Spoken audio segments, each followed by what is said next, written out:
ഇങ്ങോട്ട് വാ. സന്തോഷമുള്ളൊരു വർത്തമാനം കേൾക്കണം. മാമൻ ഇങ്ങോട്ട് വരുന്ന വഴിക്ക് ഒരു ഉഗ്രൻ കാഴ്ചയുണ്ട്. അമ്പലക്കടം കമ്പും കോലൊക്കെ വെച്ചിട്ട് 4-5 ആൾക്കാർ കൂടി ഒരുത്തനെ പെരുമാറുന്നു. ആളാരാന്നറിയോ? ഇങ്ങോട്ട് നോക്ക്, ഇങ്ങോട്ട് നോക്ക്. സന്തോഷം കൊണ്ട് തുള്ളിച്ചാടരുത്.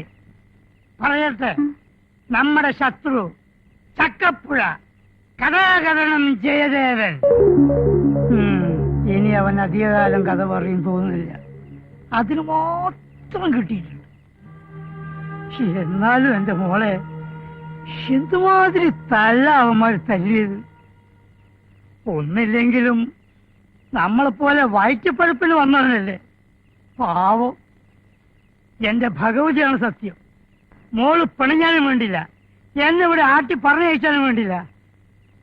മാമൻ അയാളെ രക്ഷിക്കണമെന്നുണ്ടായിരുന്നു. എന്ത് ചെയ്യും മോളെ? മാമന്റെ ഈ കാല് നിലത്തുറച്ചിട്ട് വേണ്ടേ?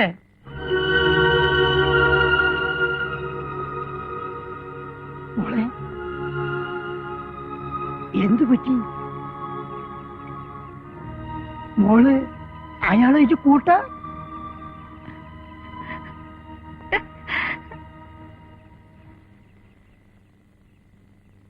അപ്പോ കൂട്ടായോ?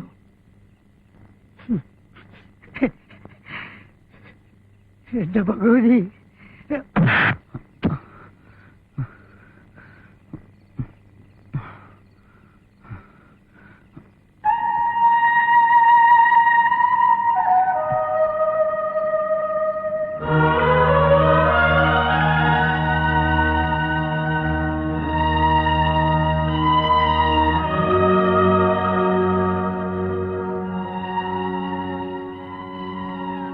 പിണക്കമൊക്കെ തീർന്നു.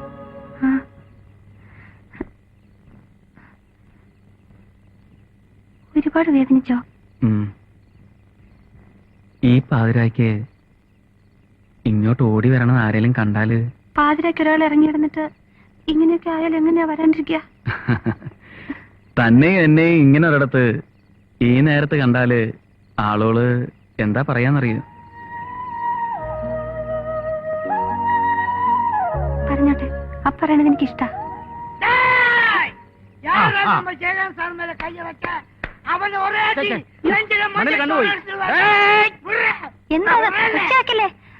പാതിരായ്ക്ക് ഒറ്റപ്പെട്ടു പോയ ഒരു കലാകാരനെ ഒരു കൂട്ടം പേർ ചേർന്ന് കയ്യേറ്റം ചെയ്ത വാർത്ത ഞാൻ അറിഞ്ഞപ്പോ വളരെ ലേറ്റ് ആയി പോയി. ഞാനെങ്കിലും അറിഞ്ഞാൽ മതിയാ. ഞാൻ അറിഞ്ഞാൽ അവരെ വെല്ലുവിളിക്കുന്നു. നമുക്ക് ഒരുമിച്ച് നീങ്ങാം. അതെ അതെ, ശത്രുവിനെതിരെ.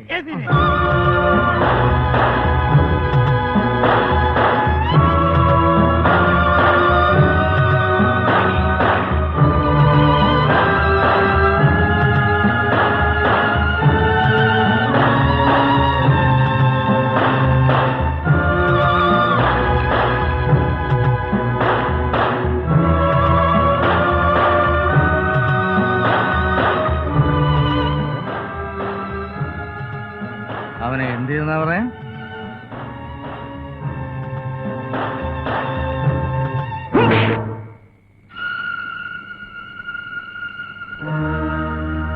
മട്ടും മാതിരിയും കണ്ട് നിന്റെ എല്ലാം ഈ കാര്യത്തിനയച്ച എന്നെ വേണം പറയാൻ. സാധിക്കില്ലേ? പറയടോ, ഞാൻ തന്നെ പോവാം. അത് വേണ്ട. ഇണങ്ങി നിൽക്കുന്നവർക്ക് ഞാൻ എന്നും തിരുമേനയാണ്. ഇണങ്ങിയാൽ ഇത് നിങ്ങൾക്കും ബാധകമാണ്. മറക്കണ്ട. പൊക്കോ.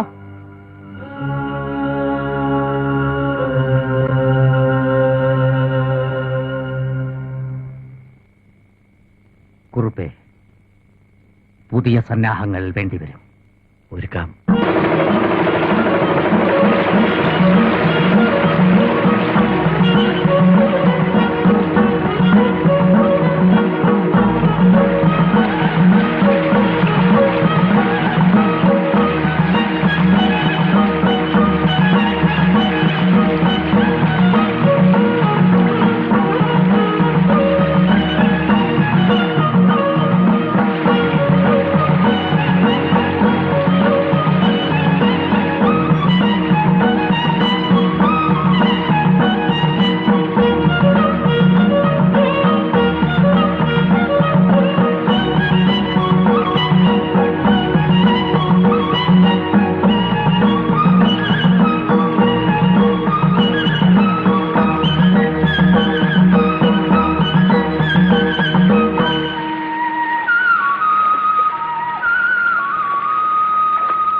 എന്റെ ഓർമ്മ ശരിയാണെങ്കിൽ ഇത്രയും വലിപ്പമുള്ള 4 സ്വർണ്ണ കലശമെങ്കിലും ഇതിനകത്തുണ്ടാവും. അതെയോ? പിന്നെ നിധിയുടെ ഒരു പെട്ടി തന്നെ ഉണ്ടാവണമെന്നാ പറഞ്ഞു കേട്ടിട്ടുള്ളത്. ടിപ്പുവിന്റെ പടയോട്ടക്കാലത്ത് ഇതിലല്ലായിരുന്നു ഓടിയിരുന്നത്. ഓ, ഇവരൊക്കെ ഇവിടെ ജനിച്ചു വളർന്ന ആൾക്കാരല്ലേ? പിന്നെ കൊണ്ടിരുന്നത് കണ്ടു കാണും. കണ്ട് കാണുന്ന അങ്ങനത്തെ ഞാൻ പറയരുത്. കണ്ടത് സമമാണ് പറഞ്ഞു കേൾക്കുന്നത്. അറിയോ? നീ എങ്ങനെയാണാ പറയുന്നത്? നീ വരുത്തണല്ലേ? ഞാൻ വരുത്തണോ? അപ്പൊ ടിപ്പു ആരാ? ടിപ്പു ഞാനും വരുത്തം തന്നെയാ കേട്ടോ. ഞാൻ കള്ളടിച്ച വയറ്റി കിടക്കണം, ഞാൻ പറഞ്ഞേക്കാം. വയറ്റി കിടക്കണെങ്കിലേ വല്ല മോരും വെള്ളം കുടിച്ചാ പോരെ. കള്ളടിച്ച അതിന്റെ സ്റ്റൈൽ ഞാൻ കാണിക്കും. ഒന്ന് പോരാ അവിടുന്ന്. പിന്നെ ടിപ്പുവിനെ പറ്റി ഒരു അച്ഛൻ എന്നോട് പറഞ്ഞിട്ടുണ്ടെങ്കിൽ എന്റെ സ്വഭാവം മാറും. ആ. ടിപ്പു തന്നിട്ട് അമ്മയുടെ ആംഗ്ലയോ? ഡേയ്, ഒന്ന് നീ പോടാ വേണം എന്റെ അച്ഛനെ പറ്റി പറഞ്ഞോ. മര്യാദ. ടിപ്പുവിനെ പറ്റി പറയണ്ട. ടിപ്പുവിനെ പറ്റി പറയണ്ട. നീ പോടാ അവിടുന്ന്. ഒരു ശവങ്ങളും ടിപ്പുവിനെ പറ്റി പറയാൻ പാടില്ല. ആരും പറയരുത്. ഹാ. കുളം വറ്റുന്നതോ വറ്റിക്കുന്നതോ അല്ല എന്റെ പ്രശ്നം. എന്തോരം മീനാ. കുറെ നല്ല മീൻ കിട്ടിയിരുന്നെങ്കിൽ കുറച്ച് പൊരിക്കാം, കുറച്ച് കറി വെക്കാം, കുറച്ച് മീനവിലുണ്ടാക്കാം. എന്താ ദോഷം? ഭോജനത്തിൽ അമ്പലക്കുളത്തിലെ മീൻ. നാട്ടുകാർ കേക്കണ്ട. അയ്യേ, ഞാനൊരു ആഗ്രഹം പറഞ്ഞൊന്നല്ലേ ഉള്ളൂ. ഇന്നെന്തായാലും വെള്ളം പറ്റി അടുത്തറ കാണാൻ പറ്റുമെന്ന് എനിക്ക് തോന്നുന്നില്ല. ഉറക്കം കളയണ്ട, സ്ഥലം വിട.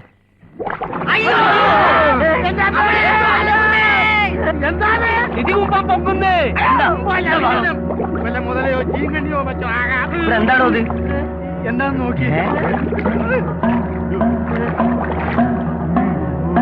ഒന്ന് ഇറങ്ങി നോക്കാം. എന്തായി? ഒന്നുമില്ല.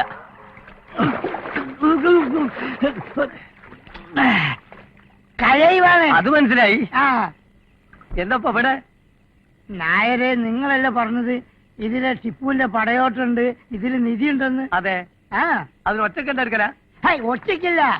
ഈ നിധി എടുത്തിട്ട് ഈ ഗ്രാമത്തിന് ഒറ്റ കള്ളുഷാപ്പുള്ളൂ. എത്രയോ ജനങ്ങൾ ഇവിടെ കഷ്ടപ്പെടുന്നത്. അവർക്ക് കള്ളുഷാപ്പ് തുടങ്ങാനാ ഞാനിത് എടുക്കുന്നത്. നാട്ടുകാര് നിധി ഇതാ ഒറ്റക്കെട്ട്. ഏയ്, யாரும் கிட்ட வரக்கூடாது. ஒரே அடி நெஞ்சில மாஞ்சிட்டோம்.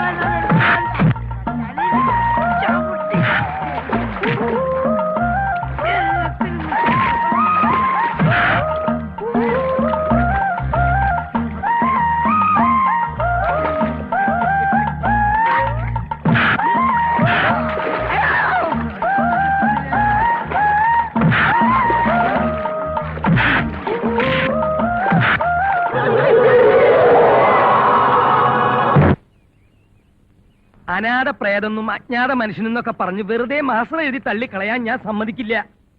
ഈ ചരിത്ര പുരുഷന്റെ അസ്ഥികൂടം ആരുടേതാണെന്ന് വ്യക്തമായിട്ടുള്ള ഉത്തരം എനിക്കുണ്ട്. അസ്ഥികൂടം ആരുടേതെന്ന് അറിയാവോ? എനിക്കറിയാം. എന്നാ പറയൂ. അത് ഞാൻ പറയേണ്ടവരോട് പറഞ്ഞോളാം. ആരെയെന്ന് വെച്ചാ പറയണോ? അതൊരു തുക്കട ചായക്കടക്കാരനോട് പറയാനുള്ളതല്ലടോ. സൂക്ഷിച്ച് സംസാരിക്കണം. സൂക്ഷിച്ച് സംസാരിച്ചില്ലെങ്കിൽ തനിക്ക് വരും. നീ കുറച്ച് എന്താ ഇവിടെ പ്രശ്നം? ഇവിടെ പ്രശ്നമൊന്നുമില്ല. പ്രശ്നമില്ലെന്ന് ഞാൻ പറഞ്ഞു. പ്രശ്നമുണ്ട്. ആ പ്രശ്നം നീ പറഞ്ഞു കൊടുക്കും. സാറേ, ഈ അസ്ഥികൂടം ആരുടെയാണ്, എന്താണ്, എവിടത്തെയാണെന്ന് ഈ ഗ്രാമത്തിൽ വളരെ വ്യക്തമായിട്ട് അറിയാവുന്ന ഏക മനുഷ്യന്. ശരിയാ. കണ്ടോ അഹങ്കാരം? തന്നെ വിശ്വസിച്ചിട്ടുണ്ടോ തന്നോട് ഞാൻ പറഞ്ഞു? അത് ഇവരോട് പറയാൻ പാടുണ്ടോ? അത് ഞാൻ പോലീസ് ഐജിയോടും സൂപ്രണ്ടിനോടും ഞാൻ പറഞ്ഞോളാം. സ്ഥലത്ത് പിടിയുള്ള ആളാട്ടോ ഞാൻ.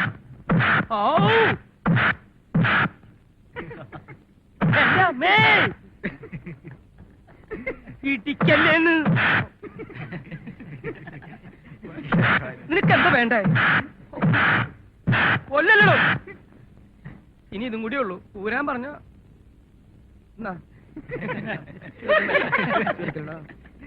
പൊതുജനങ്ങളുടെ ശ്രദ്ധയ്ക്ക് 2 ദിവസത്തിനകം ഞാൻ കൂടുതൽ ശക്തി ആർജിച്ച് ഇവിടെ തിരിച്ചെത്തുമെന്ന് ഊന്നി പറയുകയാണ്. മതി നിനക്ക് ഞാൻ വന്നിട്ട് തരാട്ടോ. നിങ്ങൾ വരുന്നില്ലേ? നിങ്ങൾ ഇരട്ട പറ്റുന്ന ഒരേ ഡ്രസ്സായി ചോദിച്ചത് ഞാൻ. ഇതിന്റെ പേരിൽ ഉത്സവം മാറ്റിവെക്കേ.